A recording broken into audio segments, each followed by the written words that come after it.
e toda a sua casa é batizada, e uma obra nova se inicia entre os gentios, a partir da família de Cornélio, fruto da oração. Eu vejo Lídia, uma empresária da cidade de Tiatira, morando na cidade de Filipos, tendo na sua casa uma reunião de oração, e a partir da sua casa e a partir daquela reunião de oração, uma igreja é estabelecida na Europa pela primeira vez, por causa de uma reunião de oração. Eu vejo a mulher Cirofenícia, com a filha endemoniada, rogando a Jesus: Senhor, socorre-me, tem compaixão de mim, porque o sofrimento da sua filha era o sofrimento da própria mãe, e então, resultado da oração daquela mulher, sua filha é liberta, a sua filha é curada. Eu vejo os discípulos de Jesus no cenáculo, orando todos, unânimes, aguardando a promessa do Pai, o derramamento do Espírito.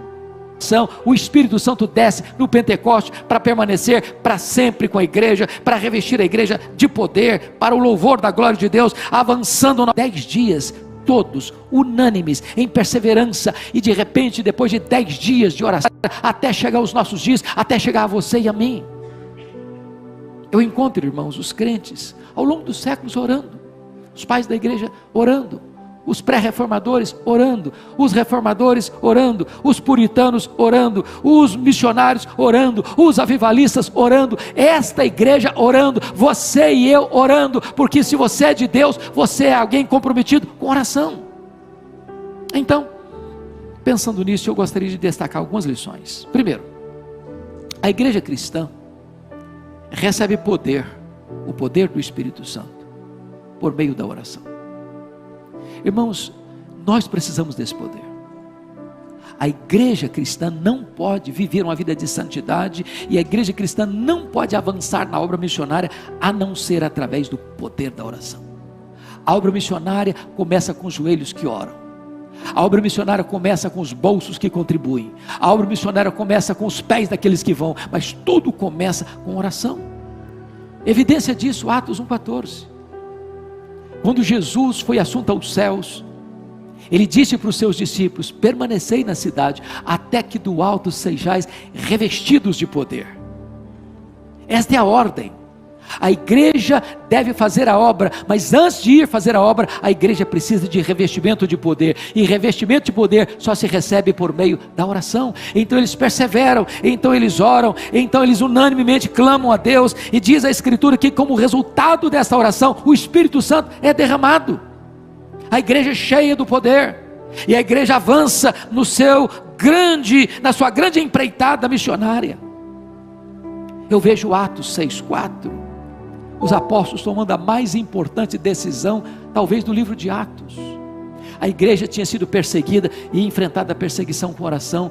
A igreja tinha enfrentado o problema daquele casal hipócrita dentro da igreja, Ananias e Safira, com a infiltração do inimigo no meio da igreja. A igreja enfrenta e discerne isso com oração. A igreja agora está enfrentando um outro problema, um problema social dentro da igreja. As viúvas dos helenistas estão sendo esquecidas na distribuição das necessidades diárias que elas tinham, e diz a Bíblia que os apóstolos, em vez de se redobrar ainda mais para servir as viúvas, ou em vez de, não, o povo reclama mesmo, eles tomaram a decisão: vamos consagrar homens cheios do Espírito Santo, cheios de sabedoria, cheios de fé, para esse ministério da diaconia nas mesas. Quanto a nós, nos consagraremos à oração e ao ministério da palavra. Eu não sei se você já perguntou por que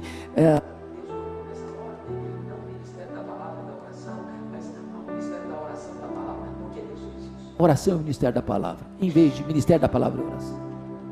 Por que a oração vem primeiro? Essa pergunta já foi feita tantas vezes, os exegetas já examinaram isso tantas vezes, os estudiosos já debruçaram sobre esse assunto tantas vezes, e para mim, a melhor e mais sábia resposta desse assunto vem de um irmão que já pregou no púlpito dessa igreja, um professor coreano, que ele disse o seguinte: Deus valoriza tanta pregação da sua palavra, Deus dá tanto valor à sua palavra, a palavra tem tanta primazia, ela tem tanta supremacia na igreja, que Deus colocou a oração primeiro.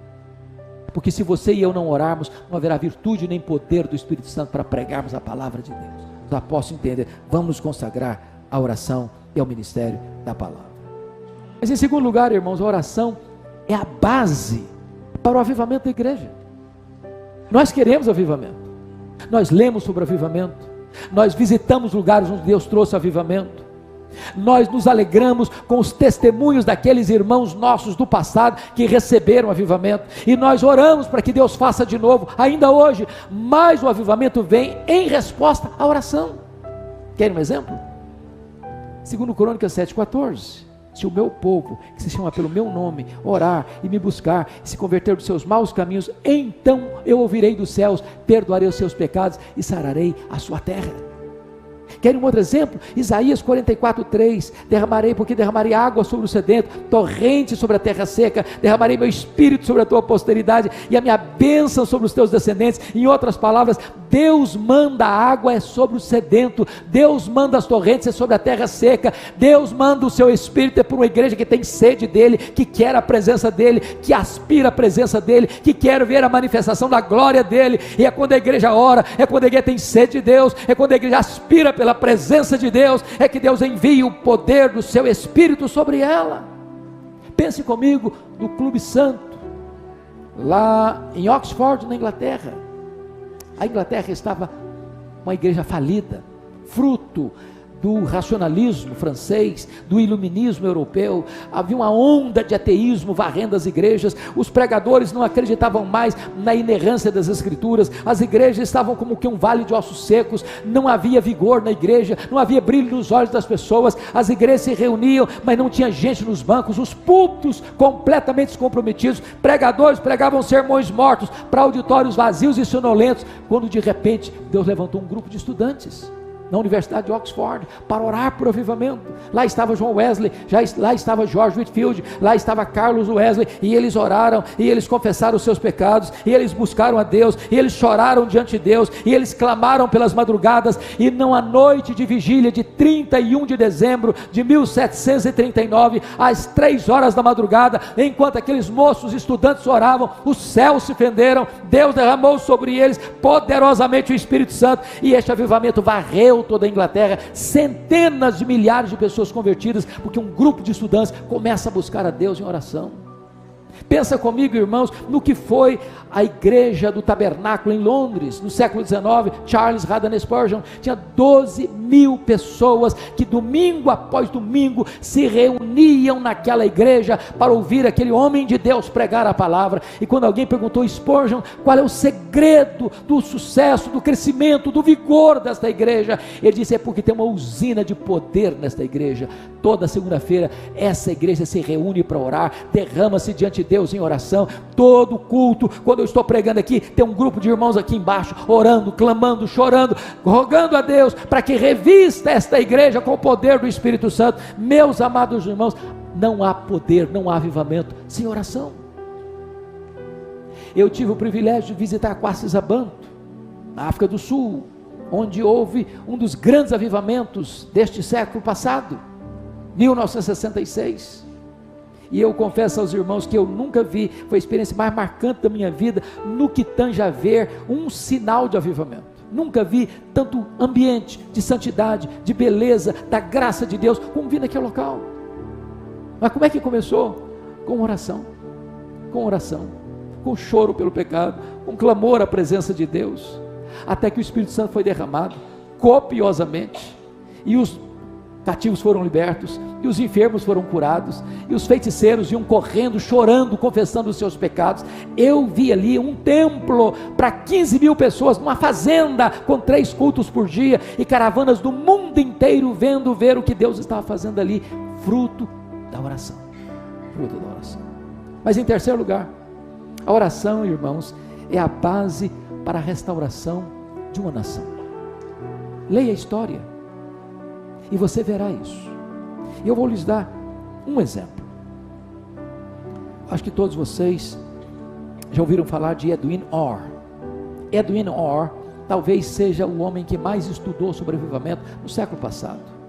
Esteve aqui no Brasil no centenário da igreja presbiteriana. Esse homem escreveu vários livros sobre avivamento. Num dos seus livros ele relata a crise financeira e econômica que se abateu sobre os Estados Unidos nos idos de 1850. Naquela época os bancos estavam falidos, Naquela época, os empresários entraram em crise. Naquela época, as estradas de ferro também faliram. As fábricas fecharam as suas portas. Milhões e milhões de trabalhadores desempregados. Como é que aquela crise foi superada? Como é que aquele povo se ergueu? E Edwin Orr começa a fazer uma relação muito estreita com a oração que começou a surgir naquele país. E ele relata que no dia 1º de julho de 1857, um homem chamado Jeremias Lampier, um homem de negócios, assumiu o posto de missionário urbano em Nova York. A sua denominação estava perdendo milhares e milhares de membros todos os anos. E então ele imprimiu um folheto e distribuiu esse folheto na cidade de Nova York. E ele convoca então homens, comerciantes, falidos, gente que estava passando tanta amargura e tanta angústia, para vir orar no hotel onde ele estava hospedado, no dia 23 de setembro de 1857.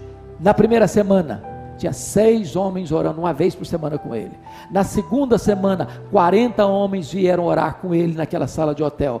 A partir dali, não era mais uma vez semanal, era todo dia. Em 6 meses, tinha 10.000 homens de negócios orando em Nova York por um reavivamento. E este reavivamento chegou e varreu toda a América. Mais de 2 milhões de pessoas convertidas. Como fruto deste avivamento é que o missionário Ashbel Green Simonton sai dos Estados Unidos, chega aqui no Brasil no dia 12 de agosto de 1859 para plantar a Igreja Presbiteriana do Brasil. A Igreja Presbiteriana do Brasil nasceu sob o signo do avivamento, fruto de oração, de oração, de oração.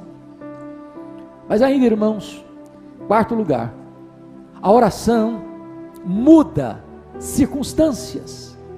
Há coisas que a oração não muda. Os decretos de Deus são imutáveis.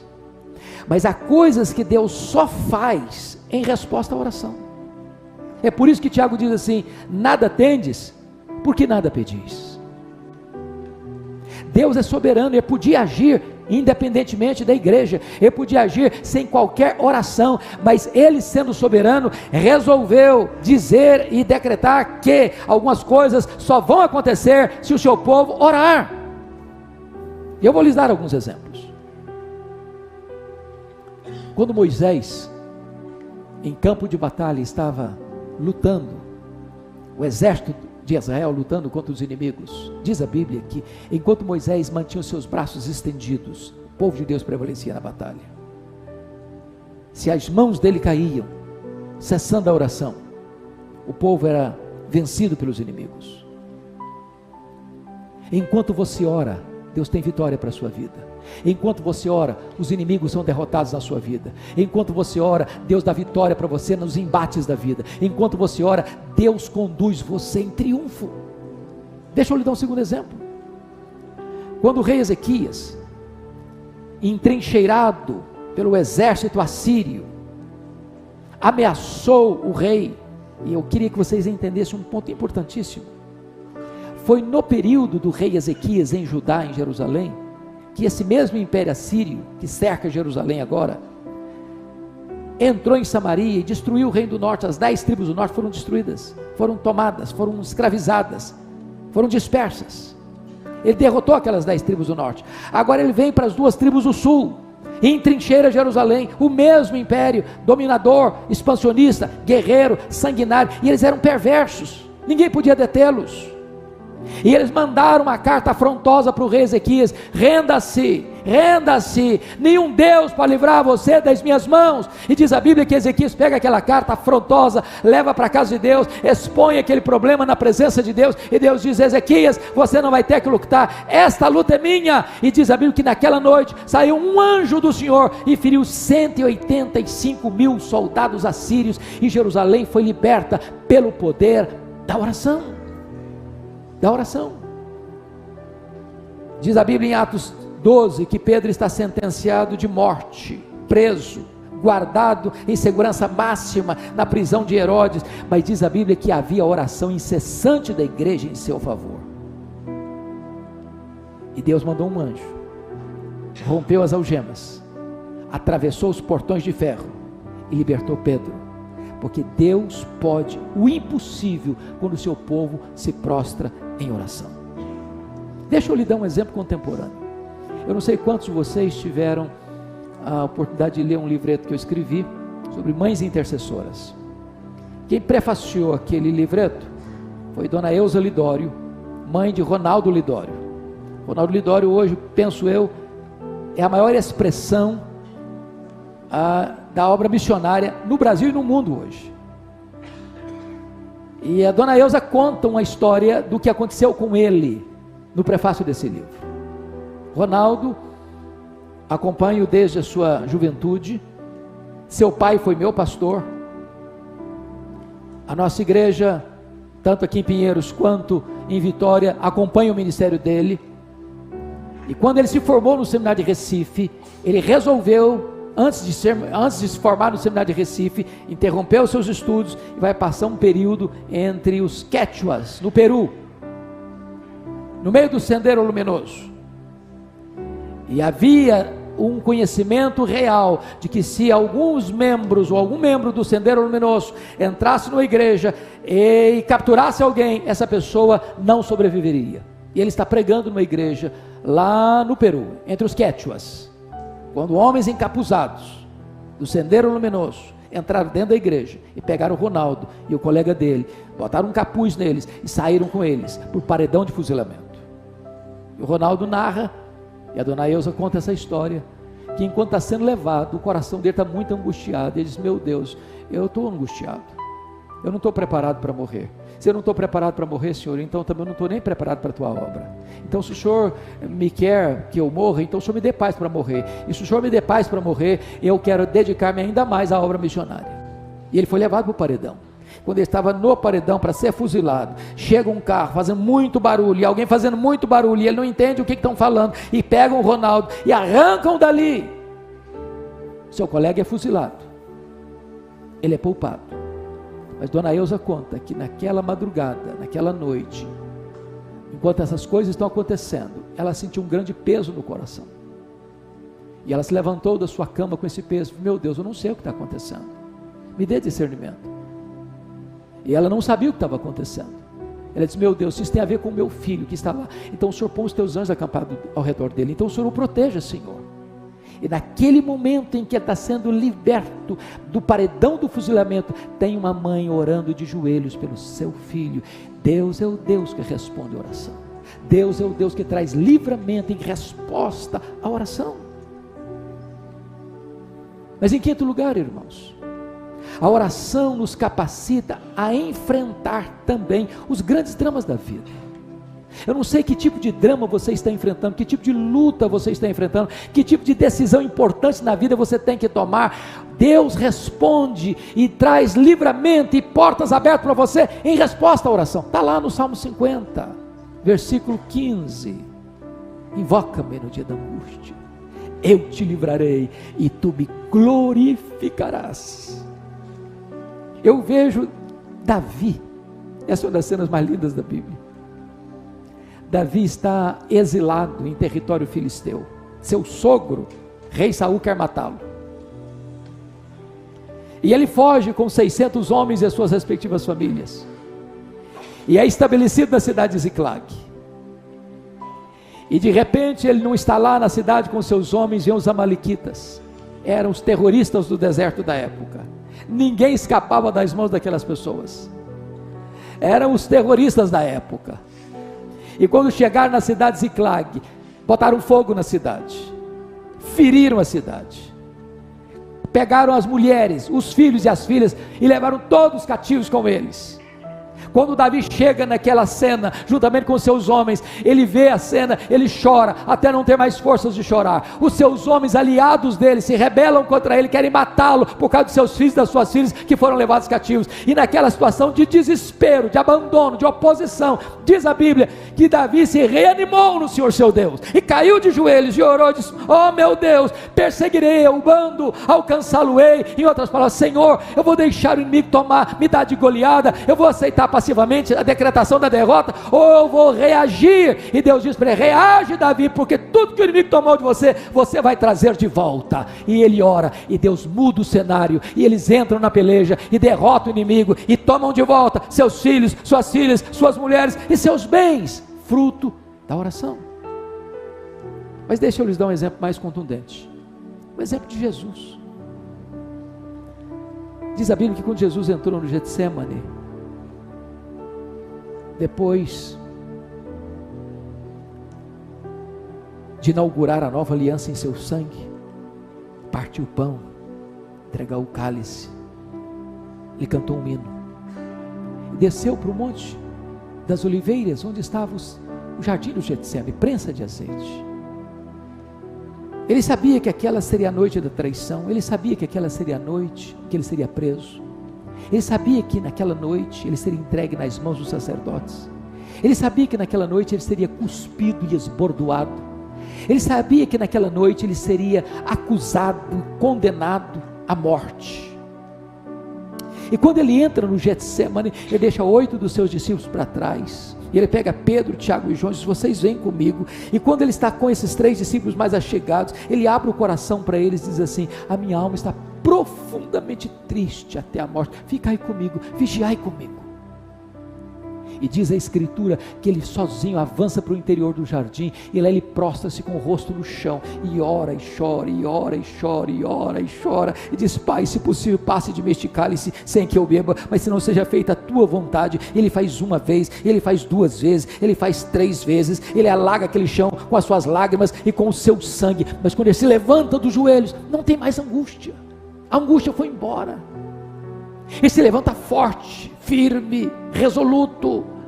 Ele enfrenta os homens que vêm prendê-lo, armados até os dentes, e é ele quem se apresenta e pergunta: quem buscais? A Jesus o Nazareno. Pois sou eu. E caíram por terra. Ele enfrenta agora o sinédrio sendo cuspido e sendo esbordoado, e está firme como uma rocha. Ele enfrenta o pretório romano, Pilatos com a sua covardia, firme como uma rocha. Ele caminha pelas ruas de Jerusalém, as mulheres choram e perguntam: por que vocês estão chorando por mim? Não chorem por mim, chorem por vocês, chorem pelos seus filhos. Ele é pregado naquela cruz e transforma aquele patíbulo de horror num palco da glória de Deus e da nossa salvação. Não tem mais angústia, vencida na oração, na oração. Mas eu quero concluir. A oração é o instrumento que Deus dá aos pais e às mães para ver os seus filhos de pé, sendo usados por Deus. Eu vejo uma mãe como Susana Wesley, que tinha 19 filhos, e que durante a sua vida, 1 hora por dia, a porta do quarto era trancada, e os seus filhos sabiam que não podiam interrompê-la. Ela estava de joelhos em favor dos seus filhos. Essa mulher deu ao mundo um dos grandes avivalistas da história, John Wesley. Eu vejo Mônica orando por Agostinho, um homem devasso, muito culto, professor de oratória, vivia na promiscuidade, e como fruto das lágrimas e das orações da sua mãe, ele não só é convertido, mas é transformado no maior expoente da igreja do 5º século.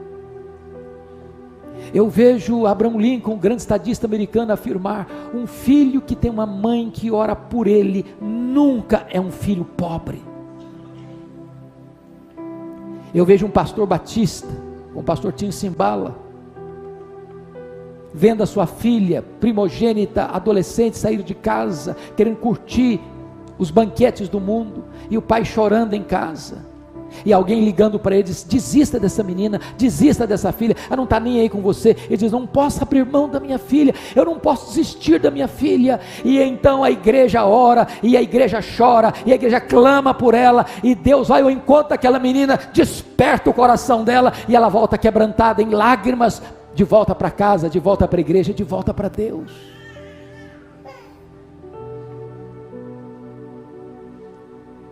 Mas eu queria concluir dizendo para vocês algo que me é muito caro. Eu sou fruto da oração da minha mãe. Alguns de vocês sabem disso. A minha mãe estava grávida do seu último filho, estado adiantado de gravidez, morando numa região rural, onde não tinha médico, não tinha hospital, não tinha estrada, não tinha carro, e ela ficou gravemente enferma. Naquela época, se alguém tinha que sair de casa para buscar recurso, numa situação dessa, tinha que ser transportado numa padiola, um lençol amarrado num varal. Meu pai sabia que ela não suportaria uma viagem de 40 quilômetros nessa padiola. Mandou chamar o médico, ele veio, examinou e disse: essa mulher não vai sobreviver, ela está muito fraca, a criança no ventre dela está em agonia de morte. E o médico disse: a única chance dessa mulher sobreviver é sacrificar a criança. Se não sacrificar a criança, a mãe morre junto com a criança. Quando esse dilema foi apresentado à minha mãe, ela tomou outra decisão.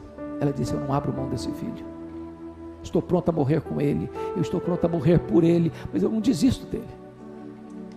E ela, que era uma mulher rural, simples, praticamente analfabeta,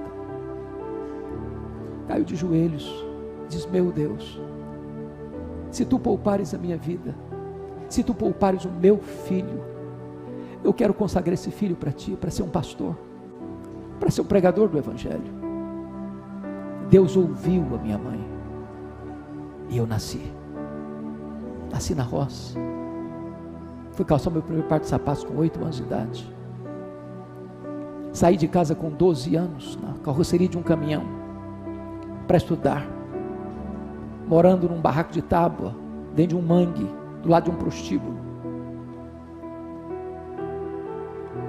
E a minha mãe nunca me contou esse propósito com Deus, porque não queria que eu fosse influenciado para o seminário. Meus sonhos eram outros. Até o dia que Deus botou a mão sobre mim, me chamou para o ministério. E eu entendo, irmãos, que não tem nada mais sublime neste mundo do que ser pastor, que ser pregador do evangelho. Se eu tivesse 10 vidas, gostaria de usá-las todas para a obra de Deus. Mas uma coisa me marcou profundamente, pastor Ival, no final da vida da minha mãe. Ela já estava muito enferma. Foi a última vez que eu a vi. Ela me chamou à parte e disse: meu filho, nesses anos todos, eu nunca deixei de me levantar da minha cama de madrugada e dobrar os meus joelhos e orar por você, para que Deus levantasse você, para que Deus capacitasse você, para que Deus desse graça a você para pregar a palavra de Deus. Eu abracei minha mãe, chorei com ela, disse: mamãe, só está me ensinando a lição mais importante da minha vida. A senhora está me ensinando que de fato um filho não é pobre se tem uma mãe que ora por ele.